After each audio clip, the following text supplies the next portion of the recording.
Good morning, everyone. Welcome to Pre-Market News and Views by In the Money Stocks. Today is July 18, 2018. My name is Nick Santiago. Thank you all for tuning in this morning. As we get started here, we're looking at the S&P 500 E-mini futures chart. You'll see the futures today are trading a little bit lower. They're down 1 3/4 points to 2809.5 per contract. All in all, the futures had a pretty good day yesterday. Today, they're giving back a little bit, so we're getting some backing and filling. Please remember, this coming Friday is options expiration, so we should see some movement, especially in the individual names, and we are in the start of earnings season as well. So let's get started here. We got lots of earnings on tap. First company we're going to take a look at today is going to be United Airlines, United Continental. Stock right now is flying high. Stock closed at $72.62. It is now trading at $75.95 a share. So great move there. This stock actually has some resistance in play, but ultimately can trade up to around $77.50, maybe $78 ultimately. So again, United with a great move there today after reporting earnings. And in sympathy, you have Delta Airlines trading up a little bit, American Airlines trading up a little bit. We also have Southwest Airlines catching a little bit of a bid as well. So all the airline stocks are higher today after the United Continental earnings report. So keep them on the radar. We'll be watching all of them right now. And again, there could be a little bit more upside to go. Next up, we want to take a look at CSX, which is a major railroad stock. This stock is trading at $67 a share, closed at $64.44. So really good pop there.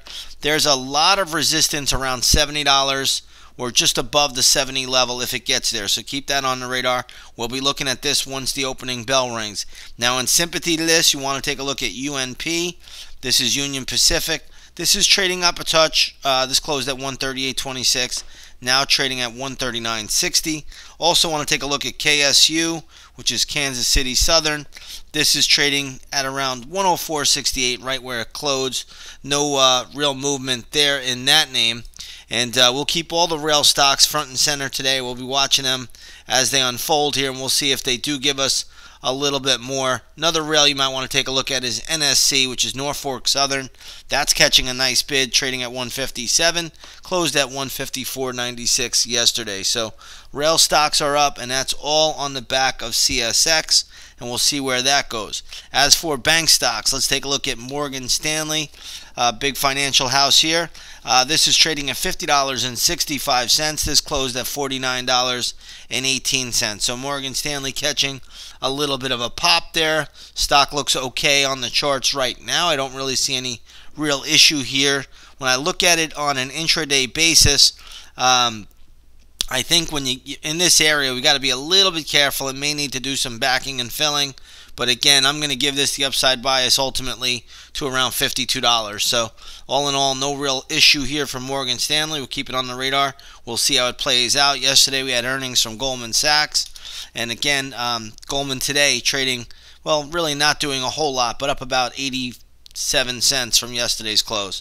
All right, let's jump over now to Abbott Labs. Ticker symbol is ABT. That is the ticker symbol there. Stock is getting a little bit of a lift here as well. The stock closed at $62.80, now trading at $64.46. So nice little pop there for Abbott Labs. I'm going to give this the upside bias to around the $66 level. I'm not sure it gets there today, but ultimately it does have more upside to go. Let's take a look at ASML. This is a semi-play.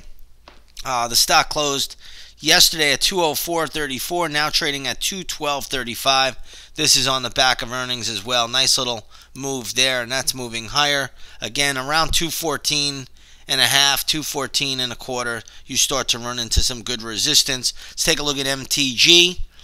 This is MGIC Investments. Right now, this is trading at 11.82, closed at 11.23. So this is a nice little pop as well. This might be a little bit stretched here on the daily chart, so be careful if you own it. Trail the stop loss immediately. Let's take a look at Texas Instruments. They had news the CEO will resign for breaching code of conduct. Again, the stock's trading at 114.50, close at 115.80.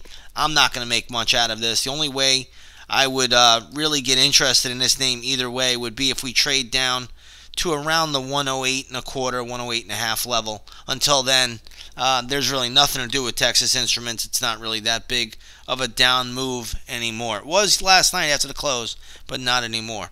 All right, let's take a look at one more here. TWTR, which is Twitter.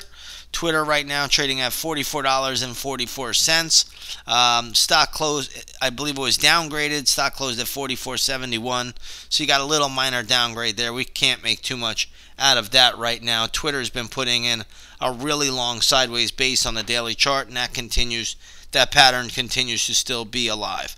All right, let's switch gears here a little bit. Let's go over to the gold market. Gold futures trading down $2.20. Gold was hammered to the downside yesterday. If you take a look at the GLD, that is now trading at 116.02, closed at 116.28. So we'll keep an eye on that today. Again, the dollar is stronger. When the dollar is strong, that usually hurts gold a little bit, but the dollar over the last hour has been starting to pull back, so we have to keep note of that. Now we have crude oil in play today, down 34 cents to $66.82. Don't forget, at 10:30 we will have oil inventory numbers coming out. So if you want to trade oil, you can do it via the USO. Right now the USO trading at 13.88. Closed at 13.95, and again, spot crude right now trading at $66.83, down 33 cents. But we do have oil inventory numbers out at 10:30 a.m. this morning. All right, if you haven't done so, come on over, take a 7-day free trial to the intraday stock chat room. You can trade right alongside of us. We're having a sensational 2018. We'll look to keep that going right into the end of the year. With that being said, everybody, I want to wish you all a great trading day, and we will see you on the charts.